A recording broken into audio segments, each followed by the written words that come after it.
उत्तर प्रदेश की नौकरियों में आरक्षण की अनदेखी लगातार हो रही है। चाहे वो प्रोफेसर की भर्ती का मामला हो या कोई और भर्ती हो, सबका जो कट ऑफ आ रहा है उस कट ऑफ में ओबीसी और एससी की जो मेरिट है वो जनरल कैटेगरी के छात्रों से ज्यादा है। ये सीधे और साफ तौर पे आरक्षण की अनदेखी हो रही है, अन्याय हो रहा है ओबीसी और एससी के छात्रों के साथ। इसी पर बातचीत करने के लिए हमारे साथ हैं राष्ट्रीय विद्यार्थी चेतना परिषद के पूर्व संयोजक मनोज जी से बातचीत करते हैं। सर, कैसे देखते हैं इस पूरे मामले को, जिस तरीके से लगातार आरक्षण की अनदेखी की जा रही है, ओबीसी छात्रों का, एससी एसटी छात्रों का जो मेरिट है, कट ऑफ है, वो जनरल कैटेगरी से भी ऊपर चला जा रहा है। देखिए, ये सोची समझी रणनीति है और भारतीय जनता पार्टी जब से सरकार में आई है वो ओबीसी एससी एसटी समाज के छात्रों के साथ अन्याय कर रही है। उसका मेन मकसद ये है कि लोग नौकरी में जाए ना, जाए भी तो अपनी कैटेगरी के अंतर्गत जाएं, जो ओपन कैटेगरी कही जाती है, जो जिसे जनरल कैटेगरी भी कहा जाता है, वो ओपन कैटेगरी होती है, वो सबके लिए होती है। लेकिन उत्तर प्रदेश लोक सेवा आयोग से, उत्तर प्रदेश उच्चतर शिक्षा आयोग से, जो शिक्षा आयोग बना है, अभी शिक्षा आयोग से असिस्टेंट प्रोफेसर की भर्ती आई, उसका परीक्षा हुआ, परीक्षा का रिजल्ट आया। रिजल्ट में ज्यादातर सब्जेक्टों में ओबीसी के छात्रों की मेरिट ओपन कैटेगरी से ज्यादा जा रही है, जबकि आरक्षण का सीधा प्रावधान है कि पहले ओपन कैटेगरी का रिजल्ट वो मेरिट बनाई जाएगी। जो आरक्षित वर्ग का छात्र ओपन कैटेगरी के मेरिट के बराबर नंबर लाएगा वो उसे ओपन कैटेगरी में समायोजित किया जाएगा, फिर उसके बाद आरक्षित वर्ग की कैटेगरी मेरिट बनाई जाएगी। लेकिन सरकार की मंशा और मुख्यमंत्री योगी आदित्यनाथ की मंशा ये रहती है, खास करके आरएसएस के दबाव में, कि ओबीसी छात्रों को उनकी 27% की कैटेगरी में ही शामिल किया जाए। वो अगर योग्य भी है, ओपन कैटेगरी के से ज्यादा नंबर ला रहे हैं, तो भी उन्हें उस कैटेगरी में क्वालिफाई न कराया जाए। मैं आपको दो उदाहरण देता हूँ। पहला उदाहरण ये है कि अभी शिक्षा चयन आयोग से असिस्टेंट प्रोफेसर विज्ञापन संख्या 51 में भर्ती का रिजल्ट आया है, जिसमें हिंदी का, अर्थशास्त्र का, राजनीति शास्त्र का, इतिहास का, सब में ओबीसी की मेरिट ज्यादा गई। इसी तरीके से लोक सेवा आयोग से एक भर्ती आई जिसमें ओपन कैटेगरी में जनरल बच्चों का सिलेक्शन करके जनरल कैटेगरी की मेरिट 61 है,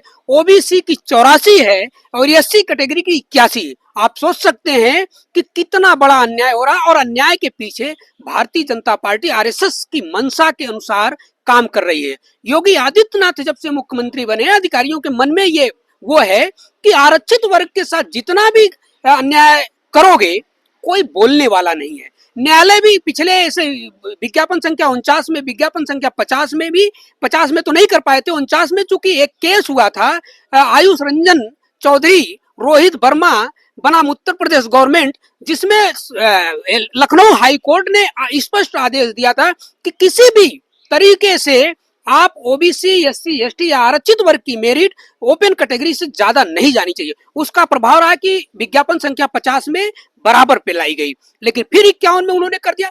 चूंकि मुख्यमंत्री को और भारतीय जनता पार्टी के लोगों को ये लगता है कि ओबीसी कैटेगरी, आरक्षित वर्ग, पीडीए समाज जिसे आप कहते हैं, पीडीए समाज एक तरीके से एकजुट नहीं है, उसका शोषण कर लो, उसके साथ कोई खड़ा नहीं होगा। लेकिन ये सरकार को गलतफहमी है। यूपी पीडीए सरकार के पीडीए जो छात्र हैं वो सरकार के खिलाफ एक मोर्चा खोलने की तैयारी कर रहे हैं, और वो जब सरकार चुनाव में जाएगी उसका इफेक्ट वो दिखाएंगे। आप आरक्षण को खत्म करने की कोशिश कर रहे हैं पिछले दरवाजे से, आप लोक सेवा आयोग में कर रहे हो, आप छोटी छोटी भर्तियों में कर रहे हो, आप शिक्षा चयन आयोग में कर रहे हो, एक तरफ आप कहते हो सबका साथ सबका विकास। ये कैसा सबका साथ सबका विकास है? अपनी जाति के लोगों को आप कम अंक में चयन कर ले रहे हो, दूसरी जाति के लोगों के, दूसरे धर्म के लोगों को, धर्म न कहिए, जाति के लोगों को, दूसरे वर्ग के लोगों को, आरक्षित वर्ग के लोगों को आप ज्यादा नंबर लाने के बाद भी नौकरियों में सिलेक्शन नहीं कर रहे हैं। ये आपकी मानसिकता दिखाती है कि आप कितने विकृत मानसिकता के लोग हैं। और जिस आरएसएस को लोग कहते हैं कि राष्ट्र निर्माण की बात कर रही हो, तो राष्ट्र के विभाजन की बात कर रही है। वो आप धार्मिक बात कर लीजिए तो हिंदू समाज के ही, ओबीसी का कौन सा समाज है, हिंदू समाज के ही लोग कहते हैं, उसमें भी लोगों को एक्सेप्ट नहीं कर रही है, एससी को नहीं एक्सेप्ट कर रही है, एसटी को सिर्फ क्या कर रही है, ब्राह्मण ठाकुर इस तरीके के लोगों को एक ओपन कैटेगरी में शामिल करके उनका ज्यादा कम नंबर पे सिलेक्शन कर ले रही है। अच्छा ये बताइए, जो सत्ता में बैठे हुए पिछड़े समाज के नेता हैं, चाहे केशव प्रसाद मौर्य हो, संजय निषाद हो, प्रकाश राजभर हो, या विपक्ष में बैठे हुए तमाम दल हों, मुख्य चेहरे की बात की जाए तो अखिलेश यादव, ये लोग इस चीज की मांग क्यों नहीं करते हैं, आवाज क्यों नहीं उठाते हैं? क्या उनका ध्येय उनसे केवल वोट तक सीमित रह गया है, या उनके अधिकारों को बचाना भी उनका फर्ज है? देखिए, ये मन से हर नेता निकाल दे कि सिर्फ ओबीसी या एससी एसटी समाज का वोट लेकर के राजनीति करेगा, संभव नहीं है। चाहे केशव प्रसाद मौर्य हो, चाहे ओम प्रकाश राजभर हो, चाहे और जितने नेता हैं, ये सब के सब जो सत्ता में बैठे हैं, सत्ता की मलाई खा रहे हैं जाति और वर्ग के नाम पर। हम इस वर्ग के हैं, इसलिए उस सत्ता में उनकी उपयोगिता बनाए हुए हैं, और उसी सत्ता में उनके लोगों का शोषण हो रहा है, चुप हैं। उनकी औकात नहीं है कि उसके खिलाफ बोल दे।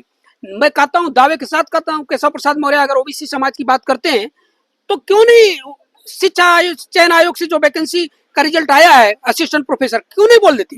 ओम प्रकाश राजभर क्यों नहीं बोल देते? ये अवसरवादी लोग हैं, ये अवसरवादी लोग पीडीए समाज के अधिकारों की रक्षा नहीं कर सकते।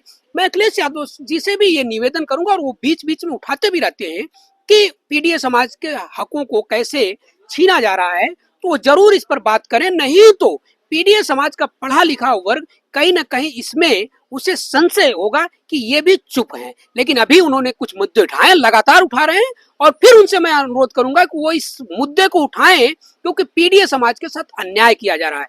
पीडीए समाज को इसलिए दबाया जा रहा है कि उसमें मेधा है, जो लड़के टॉप पढ़ने वाले हैं उनको उनके कैटेगरी में सीमित कर करके उनकी सीटों को जनरल कैटेगरी में बांट दिया जा रहा है। चलिए, हमारे साथ राष्ट्रीय विद्यार्थी चेतना परिषद के पूर्व संयोजक मनोज जी थे, जिनसे बातचीत हो रही थी लगातार किस तरीके से आरक्षण पे खुलेआम डकैती डाली जा रही है। ओबीसी समाज को आरक्षण जो मिला है वो 27% का आरक्षण है। शिक्षा सेवा चयन आयोग में जो भर्ती हुई, जिसका रिजल्ट आया अभी असिस्टेंट प्रोफेसर का, उसमें किस तरीके से जो कट ऑफ है ओबीसी का वो जनरल कैटेगरी से ज्यादा है। ये सीधे और साफ तौर पे आरक्षण की डकैती है, हकमारी है। ये वो साजिश है जो लोग नहीं चाहते हैं कि ओबीसी एससी समाज के लोग प्रोफेसर बने। फिलहाल इस पर आपका क्या सोचना है कमेंट्स के माध्यम से बताइएगा। हम जल्दी मिलते हैं आपको अगली वीडियो के माध्यम से। तब तक के लिए नमस्कार, जोहार।